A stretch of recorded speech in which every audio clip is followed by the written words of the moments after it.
नमस्कार, स्वागत है आपका एमपी तक पर। मैं हूं रवीश पाल सिंह। मध्य प्रदेश में चौथे और अंतिम चरण के मतदान से ठीक पहले भोपाल में एक बड़ा कैश कांड सामने आया है। बड़ी संख्या में पुलिस ने भोपाल के अशोका गार्डन इलाके से करेंसी नोटों को जब्त किया है। इसमें छोटी करेंसी से लेकर के बड़ी संख्या के जो नोट है वो भी शामिल हैं और ये चौथे चरण से ठीक पहले एक बड़ी कैश की बरामदगी बताई जा रही है। आपको बता दें कि 13 मई को मध्य प्रदेश में चौथे चरण के लिए 8 लोकसभा सीटों पे मतदान होना है। हालांकि ये चौथा चरण जो है इसमें भोपाल लोकसभा सीट शामिल नहीं है, लेकिन ये जो कार्रवाई हुई है इसने जरूर सबको हैरान कर दिया। तस्वीरों में आपको भी दिख रहा होगा कि कितनी बड़ी संख्या में ये नोट जो है बरामद किए हैं भोपाल पुलिस ने।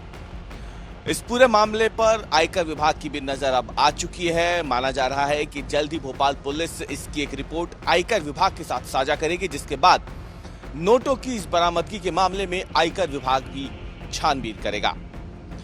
पुलिस के मुताबिक मामला अशोका गार्डन थाने का है, जहां पे कैलाश खत्री नाम के एक शख्स के पास से पुलिस को सूचना मिली थी कि बड़ी संख्या में कैश उसके घर पर रखा हुआ है।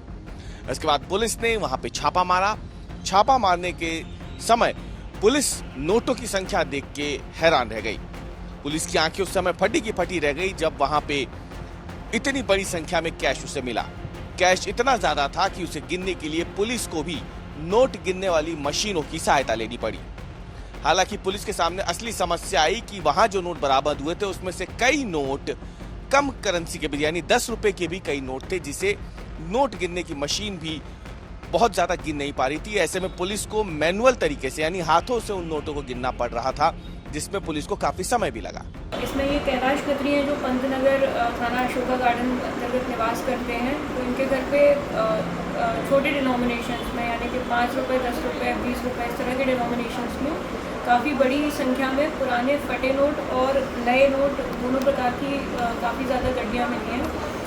इसमें इनके द्वारा बताया जा रहा है कि 2006 से मतलब पिछले 18 वर्षों से मनी एक्सचेंज का काम करते हैं, जिसमें ये पुराने नोट लेते हैं और नए नोट अपना कमीशन काट करके देते हैं। इनके द्वारा कोई ऐसा डॉक्यूमेंट पेश नहीं किया गया अभी तक कि इनको अधिकारिता हो इस तरह के काम करने की और इतना बड़ा अमाउंट घर पे रखने की। तो अभी काउंटिंग जारी है और इनकम टैक्स को भी सूचना दी जा चुकी है। लेकिन अंतिम और चौथे चरण से ठीक पहले नोटों की बरामदगी जो है ये चिंता की बात तो है ही। एक तरीके से वाकई एक बड़ा मामला है ये। पुलिस हर पहलुओं से इसकी खोजबीन कर रही है, इसकी जांच कर रही है। लेकिन अब तक की जो तफ्तीश सामने आई है उसके मुताबिक बताया गया है कि दरअसल ये जो शख्स है जिसके घर में ये कैश बरामद हुआ है, दरअसल ये नोट बदलने का काम करता था।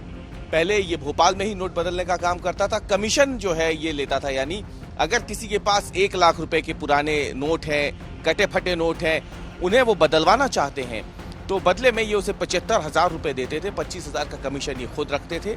और पहले तो ये धंधा ये भोपाल में करते थे, लेकिन इसके बाद जब यहाँ पे बंद हो गया तो अब ये अन्य शहरों में, अन्य मेट्रो सिटीज जो है वहाँ पे जाकर के ये काम करते हैं। वहाँ बार बार जाना हो नहीं सकता और यही वजह है कि भोपाल स्थित घर पे इतनी बड़ी संख्या में उनके पास से कैश बरामद हुआ है।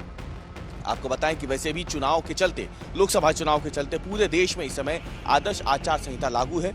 कोई भी शख्स 50,000 रुपए से ज्यादा अपने साथ लेकर नहीं चल सकता, नहीं तो उसे नोटों का हिसाब देना होगा। हालांकि पुलिस जब इस शख्स से नोटों का हिसाब मांग रही है तो उसे कोई संतोषजनक जवाब नहीं मिल रहा है। कटे पटे नोट बड़ी संख्या में हैं, पुलिस उसकी भी छानबीन कर रही है और माना जा रहा है कि जल्द ही इस पूरे मामले में पुलिस एक चार्जशीट दाखिल करेगी, सच सामने आएगा और जल्द ही इनकम टैक्स विभाग भी इस पूरे मामले पे अपनी तफ्तीश जो है वो शुरू कर सकता है। लेकिन अंतिम और चौथे चरण से ठीक पहले मध्य प्रदेश में राजधानी भोपाल में इतनी बड़ी संख्या में कैश पकड़ाना कहीं ना कहीं इसने हर किसी को इस समय हैरान कर दिया है।